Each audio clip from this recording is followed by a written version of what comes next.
Rasputín, entre el Dios y el Diablo, de Henry Troyat. Capítulo 1. Pokrovskoy. Es un niño como tantos, pendenciero, mentiroso, merodeador y violento, de quien sospechan de entrada los habitantes de la aldea siberiana de Pokrovskoy, cuando desaparece una gallina de su gallinero o una oveja de su majada. Sin embargo, a la familia del presunto culpable, Gregorio Rasputín, no le falta nada. Sus padres, Efim y Ana, son campesinos acomodados. Su casa tiene 8 habitaciones y su dominio varias desiatinas de tierra fértil, además de suficiente ganado y buenos caballos de labranza y de tiro. El padre gana bien su vida como labrador y carretero. La madre ha traído al mundo a 2 varones robustos y despiertos, primero Miguel y 2 años después, Gregorio. Este último, nacido el 10 de enero de 1869, lleva su nombre de pila en honor de San Gregorio de Nicea, cuyo día se celebra el 10 de enero. En cuanto al apellido Rasputín, nadie conoce su origen con certeza. Puede venir de la palabra raputstvo, que significa libertinaje, o de Rasputié, la encrucijada, o de Rasputo, el que arregla vínculos y situaciones complicadas. De hecho, la reputación del padre de Gregorio justifica todas esas interpretaciones. Es a la vez aficionado a la botella, frecuentador de los grandes caminos en tanto que carretero, y bastante astuto para solucionar los pequeños litigios de sus semejantes. La educación de sus hijos lo tiene sin cuidado. Como la instrucción no es obligatoria en esa época, y el clero más bien desconfía de los mujiks, que quieren saber demasiado, no ve ninguna razón para enviar a sus retoños a clase. Según él, aprenderán más abriendo los ojos sobre el vasto mundo que gastando sus fondillos en los bancos, junto a otros chicos descarados. De modo que Miguel y Gregorio crecen en los campos. Ayuda al mal que viene en los trabajos de la granja. No saben leer ni escribir y participan en todas las travesuras de los pícaros de su edad. Su escuela es el campo, con sus espacios limitados, el misterio de sus selvas y sus llanuras, la astucia de sus animales salvajes y supersticiones de un pueblo profundamente apegado a las tradiciones locales y a la fe ortodoxa. En realidad, Pokrovskoy está en el extremo del mundo habitado. Allí se sabe vagamente que, muy lejos, en Rusia, hay ciudades gigantescas como San Petersburgo y Moscú, llenas de agitación, de riqueza, de luces y uniformes, pero nadie envidia a los privilegiados que viven en ellas. El pensamiento de los habitantes de la aldea, que se recuesta sobre la orilla izquierda del Tura, un afluente del Tobol, no va más allá de las ciudades de Tobolsk y Tiumen. Después comienza la tierra desconocida, otro planeta. Nadie, en Pokrovskoy, siente la tentación de ir a ver. Se está tan bien en la atmósfera rústica y familiar de esa comarca ultramontana, que jamás conoció el vasallaje y se encuentra protegida de los males de la civilización por la barrera natural de los Urales. Un paraíso para los niños prendados del aire del campo y la libertad. Miguel y Gregorio tienen plena conciencia de ello, y no pierden ocasión de hacer una escapada y vagar de un lado a otro maquinando travesuras. Nadie los vigila cuando se alejan de la casa paterna. Un día, mientras juegan empujándose y riendo al borde del Tura, pierden el equilibrio y caen al río. A pesar de que la corriente los arrastra, logran ganar la orilla, pero han tomado frío en el agua y se declara una neumonía. No hay médico en los alrededores. La comadrona del lugar se encarga de cuidar, a su manera, a los 2 enfermitos, que castañetean los dientes y deliran. Miguel muere, y Gregorio se debate durante semanas contra la fiebre, los accesos de una tos desgarradora y los ahogos. Toda la población de Pokrovskoy ruega por su curación. Han llevado a su cama la cocina para que permanezca al calor del fogón. Una mañana, cuando ya se lo cree perdido como a Miguel, se sienta entre sus cobertores y dice, con una voz apenas perceptible, sí, oh sí, quiero, quiero. Luego, vuelve a caer sobre la almohada y se duerme apaciblemente. Al despertarse, sonríe a sus padres, estupefactos por esa resurrección providencial. Lo acosan a preguntas, y cuenta que una hermosa dama vestida de azul y blanco se le apareció en sueños, ordenándole que se curase. El pope de la aldea es llamado a constatar el fenómeno y se muestra categórico. La Santísima Virgen ha visitado al niño y lo ha elegido para un gran destino. Ante él, Chico maravillado concluye: volverá un día y te dirá lo que espera de ti. La profecía recorre todo el caserío. En esa provincia apartada, la religión forma la trama de la vida cotidiana. No hay un gesto que no tenga sin repercusión en los cielos. De ese modo, a pesar de los desbordes de sus instintos, hombres y mujeres creen en los milagros, las apariciones y las advertencias del más allá, en los efectos saludables de ciertas plantas, en la eficacia de la señal de la cruz y en la conversación de las almas con Dios ante los iconos. Según ellos, la torpeza de la condición carnal va a la par de los más puros impulsos de la fe. Aunque uno se conduzca a veces como un puerco, es un hijo querido del Señor. Más que cualquiera, el pequeño Gregorio está convencido de haber sido beneficiado por una atención particular del poderío celestial. Su enfermedad lo ha debilitado. Tiene la cabeza confusa y los nervios frágiles. Duerme mal. A menudo llora sin motivo y se queja porque la hermosa dama vestida de azul y blanco no vuelve a verlo. Además, la muerte de Miguel ha creado un gran vacío en su existencia. Se asombra de no tener ya hermano y se pregunta qué pasó con ese compañero de juegos tan ágil y alegre. ¿Por qué la Santa Virgen se lo ha llevado, dejándolo a él en la tierra? Medita sobre ese enigma mientras rasquetea y alimenta a los potros de la granja. Escondido en la caballeriza, les habla como si fueran seres humanos, en la certeza de que lo entienden. Piensa que los animales y él tienen el mismo lenguaje, el de la simplicidad. Varias veces, cuando el caballo de un vecino desaparece, adivina por instinto el nombre del ladrón y el lugar del escondite. Alrededor de él se susurra que, a pesar de su juventud, tiene el don de la videncia. Con el correr de los meses, se siente cada vez más atraído por los vagabundos que andan errando por las rutas. Pretenden ser starets, elegidos de Dios. Piden hospitalidad en las isbas y cuentan a los campesinos estupefactos sus visitas a los monasterios lejanos, los milagros que han presenciado en las tumbas de los bienaventurados y las iluminaciones que han tenido en el curso de sus plegarias.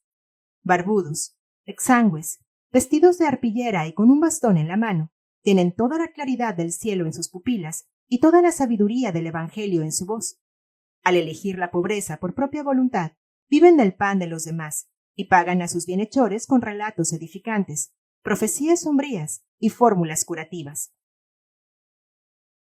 Efim Rasputín lo recibe de buena gana en su casa y la familia se reúne alrededor de ellos para escuchar el relato de sus peregrinaciones. Gregorio es todo ojos y oídos ante esos mensajeros del otro lado del mundo. Su sueño sería imitarlos un día, lo antes posible, ambular sin fin, con una mochila a la espalda y un palo en la mano, mendigar su subsistencia al azar de los caminos y al mismo tiempo que descubre nuevas comarcas, enseñar la palabra de Dios a los desconocidos. Poco importa que sea un ignorante analfabeto, piensa que en él hay una fuerza, una ciencia infusa que le han sido dadas por el Altísimo durante la enfermedad de la que estuvo a punto de morir. Lo exaspera ser todavía demasiado joven para escabullirse de su familia. Pero los años pasan. El niño se convierte en un adolescente inestable, propenso a ensoñaciones que parecen más bien alucinaciones.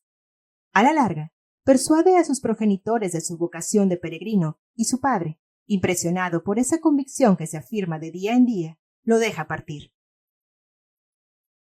Gregorio empieza por visitar los santuarios locales. Se acerca a los ermitaños de la región y se asombra de su miseria, su suciedad y las mortificaciones que se imponen para acercarse a los sufrimientos de Cristo. Al regresar de esas expediciones, se abstiene durante un tiempo de comer carne y renuncia a los dulces. Pero hay ciertas tentaciones a las que ni siquiera un alma bien templada puede resistir.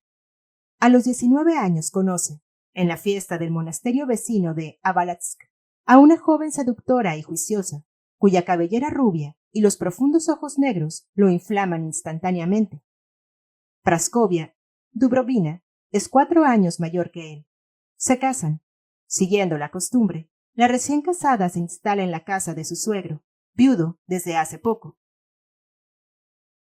El matrimonio es tranquilo al comienzo, pero Praskovia se queja de que Dios tarda en bendecir su unión con un nacimiento. Ni las plegarias de Gregorio ni los ungüentos de la comadrona la curan de su esterilidad. Por fin, Tiene un hijo. Gregorio exulta. Ay, el bebé muere a los 6 meses. Ese duelo injusto subleva a Gregorio. Como para vengarse de una traición del Padre Eterno, se dedica a una vida de libertinaje y rapiñas.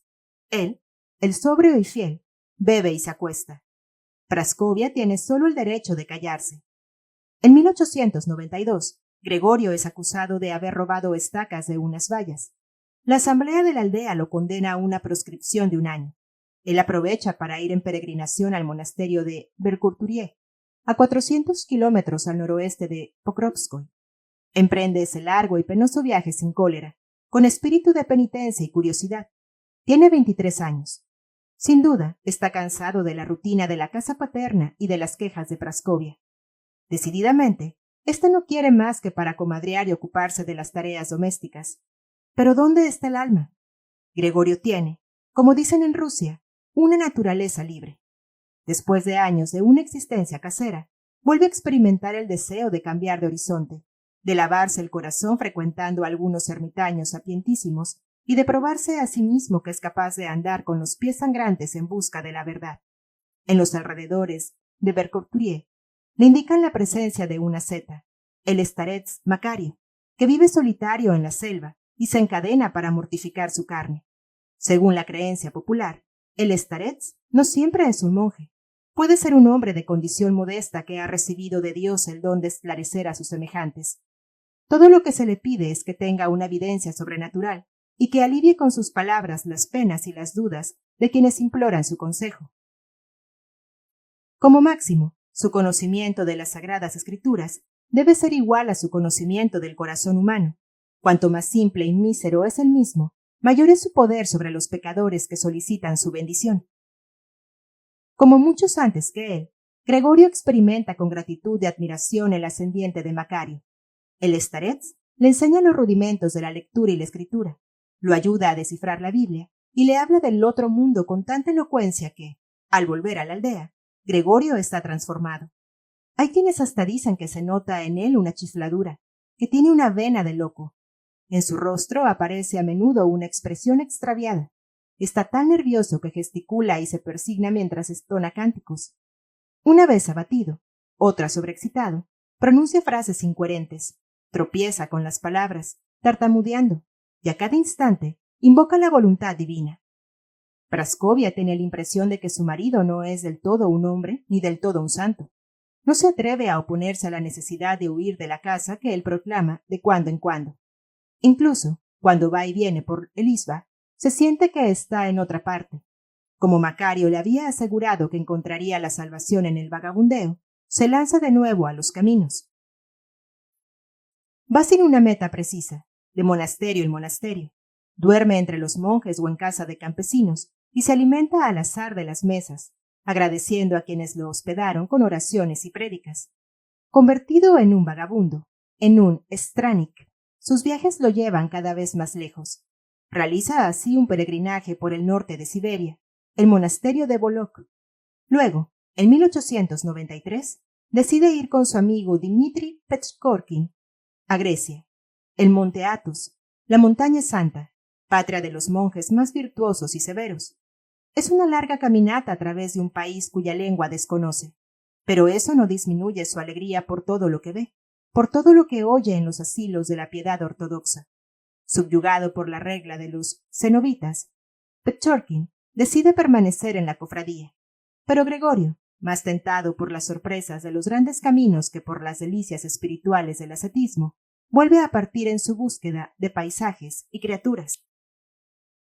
De regreso en Rusia, luego de la experiencia griega, todavía visita a lo largo de 3 años la Laura de la Trinidad San Sergio de Kiev, las islas Solovki, Balamo, Sarov, Porchaev, la ermita de Optina, Milov y otros lugares santos y milagrosos reverenciados por la Iglesia.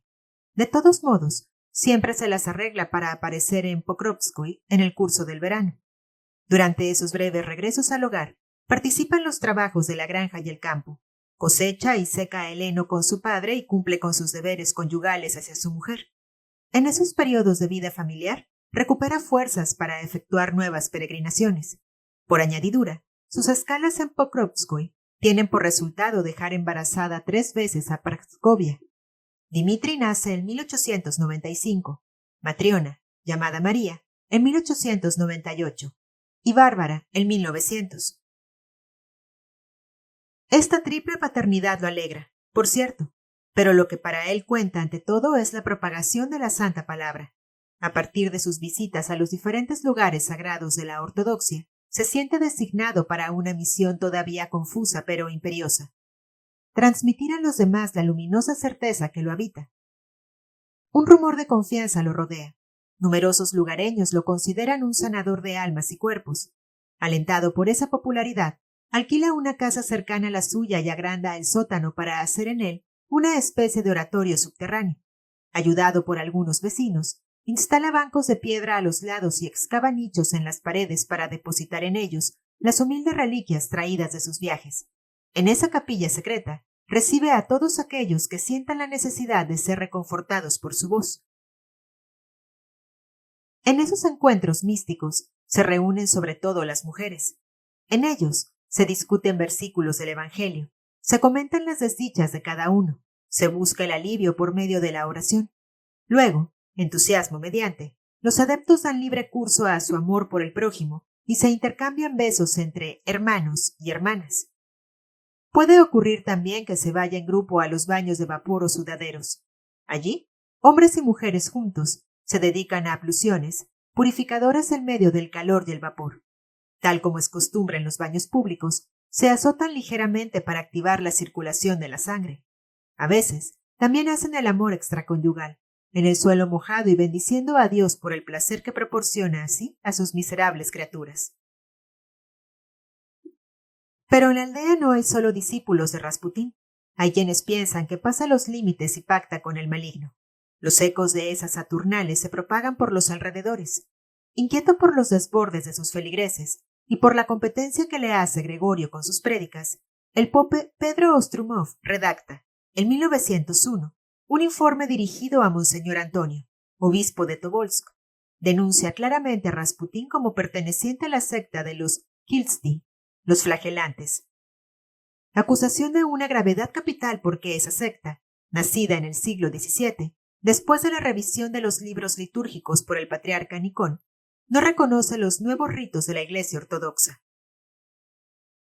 En sus comienzos, la moral de los Kilsti era de un ascetismo estricto, pero sus asambleas daban pretexto a fervores que no tardaron en degenerar en orgías. Primero se procedía a ejecutar danzas rítmicas. Hombres y mujeres, vestidos con túnicas blancas, giraban sobre sí mismos cada vez más rápidamente, alrededor de una pila de agua bendita, hasta provocar escenas de histeria que correspondían al descendimiento del Espíritu Santo. En el paroxismo de esos transportes, los cuerpos se buscaban al mismo tiempo que las almas, y la ceremonia terminaba a menudo con flagelaciones y cópulas colectivas. Al entregarse a esos éxtasis, el montón, los cismáticos no apuntaban a una simple satisfacción erótica, sino más bien, según ellos, a la destrucción del pecado por el pecado. Se elevaban hacia Dios hundiéndose en el lodo. Maldecidos por la Iglesia, debían esconderse para escapar de las persecuciones. Pero a pesar de todos los esfuerzos del clero y de la policía, la herejía se propagaba cada vez más profundamente en el país. No es seguro que los discípulos de Rasputín hayan llegado tan lejos en su provocación y su licencia. En todo caso, el sacerdote enviado por Monseñor Antonio para hacer averiguaciones al respecto se muestra tranquilizador. Ni en ocasión de su visita al oratorio subterráneo, ni cuando inspeccionó los baños de vapor, encontró huellas de las bacanales descritas por el padre Pedro Ostromov. Rasputín no es arrestado por falta de pruebas.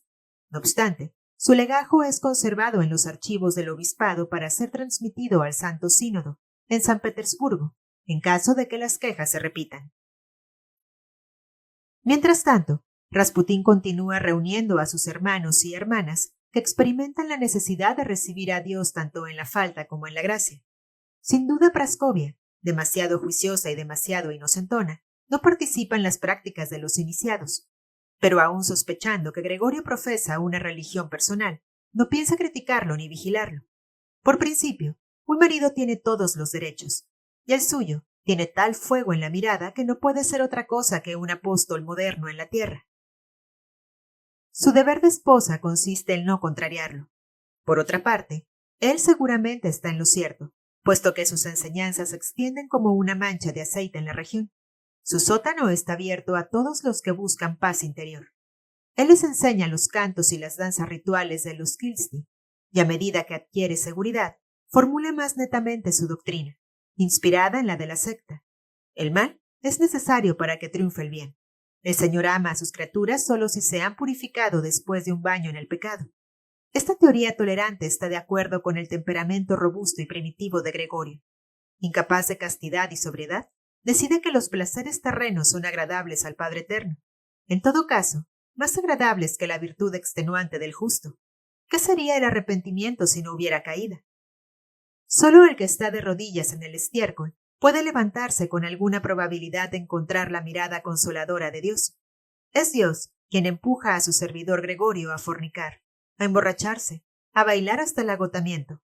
Cuando haya tomado esa purga, volverá a ser digno, por algún tiempo, de oír los consejos llegados de lo alto. Sin embargo, en la aldea, se vuelve a murmurar acerca de él. Un olor a chamusquina flota en el aire alrededor de la casa de Rasputín. ¿No habrá una segunda denuncia? Escarmentado por la visita del sacerdote investigador, Rasputín estima prudente alejarse y vuelve a partir para un largo viaje. Durante casi 3 años, sus recorridas piadosas lo llevan de ciudad en ciudad, de Kiev, la Santa, cuyas catacumbas visita, a Kazán, sede de una de las academias teológicas de Rusia.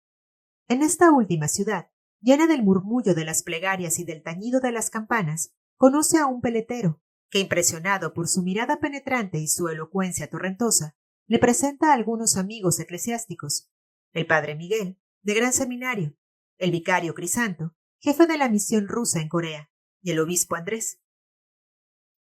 Seducido por los vaticinios de ese recién llegado, inculto e inspirado a la vez, el padre Miguel aconseja dirigirse a la Academia de Teología de San Petersburgo, donde, seguramente, encontrará oídos atentos. A fin de abrirle todas las puertas, hasta le da una carta de recomendación para el archimandrita Teófanes en persona.